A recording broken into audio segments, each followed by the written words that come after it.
Trump administration wants to cut the size and cost of government, and to do so, they've been scaling back, even completely dismantling parts of that federal government.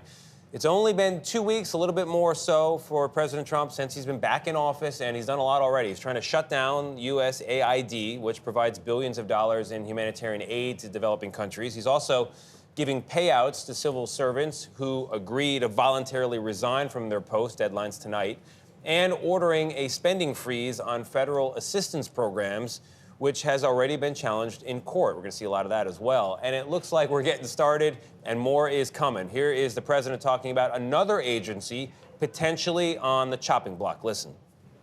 We're looking at the whole concept of FEMA. I like, frankly, the concept when North Carolina gets hit, the governor takes care of it. When Florida gets hit, the governor takes care of it, meaning the state takes care of it. To have a group of people come in from an area that don't even know where they're going in order to solve immediately a problem is something that never worked for me. But this is probably that suggestion there that disaster relief should be left to the states prompted Democratic Senator Peter Welch of the great state of Vermont to write this opinion piece in the New York Times. It's headlined, "Don't Kill FEMA, Fix It." We'll get into what his plan is. His state, though, right now still recovering from 2 rounds of catastrophic flooding, July of 2023 and again in July of last year. And we're happy to say that the senator joins us now, live from Capitol Hill. Senator Welch, good morning to you. Good morning. So in this op-ed, you acknowledge that, in your view, FEMA is broken, needs reform, too much delay, too much bureaucracy in some areas, particularly long-term assistance. How would you fix it? Well, first of all, you don't destroy it. You don't eliminate it. There's 2 parts of FEMA. It's the immediate response to the catastrophic weather event, whether it's in South Carolina or Vermont or in California or Hawaii. And FEMA really helps. And oftentimes they're pre-positioned with resources, the food, the water, the temporary shelter. That FEMA function is absolutely vital. The second area where it does need reform is the long-term recovery. And that's where, in fact, I agree with the president. It should be run locally. But we have to transfer the resources from the federal government back to the states and the local communities to be able to do the follow-through. So FEMA reform means, number one, FEMA is there on the scene in the aftermath. But number 2, in the long range, it's led locally. I think that would be the reform that we need in FEMA. If it is led locally, it raises the question of where that money, though, comes from. It has to come from the federal government. That's where I really disagree profoundly with the president.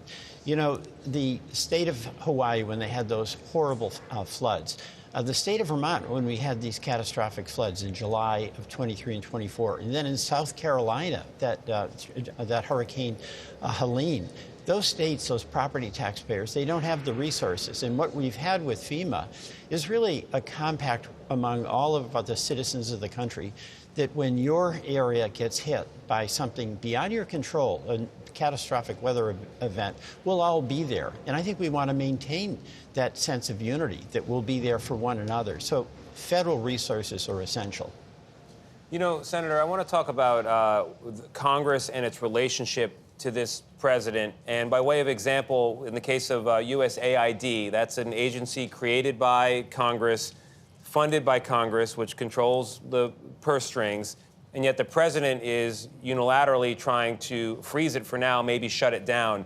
Do you think Congress can work with a president that doesn't seem to acknowledge the constitutional balance between the 2 branches?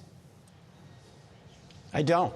And in fact, I blame Congress as much as I blame the president. You know, in the past, presidents have restrained themselves by adhering to the law. And the law says that Congress, Article 1, is the one that appropriates money, and then the administration of it is by the president.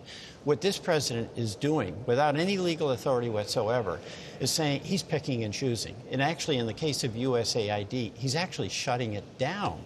He has no authority to do that. And what worries me, I mean, that worries me a lot. It's very cruel, in addition to being illegal. But Congress is standing silent.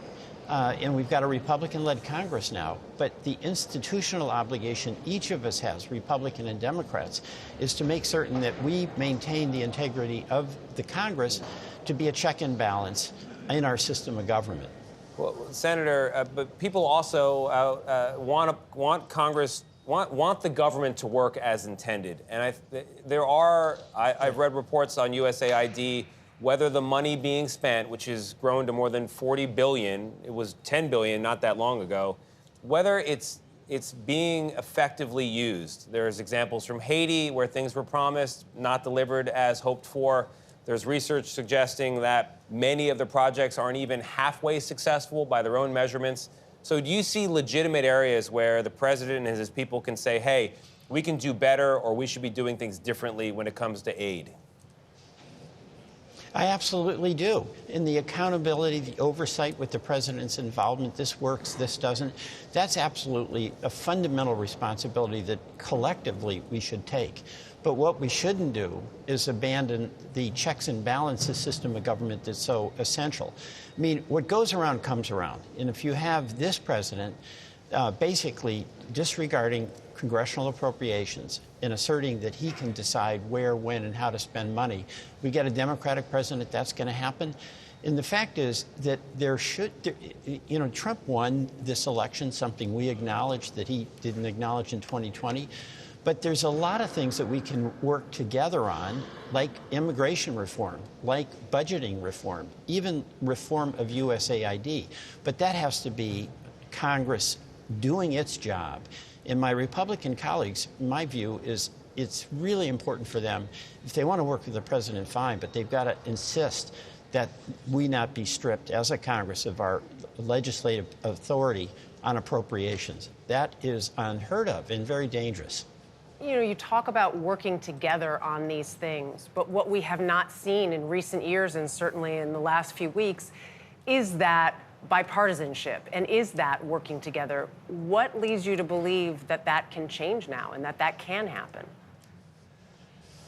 I'm not sure it can, but it has to for the well-being of our country.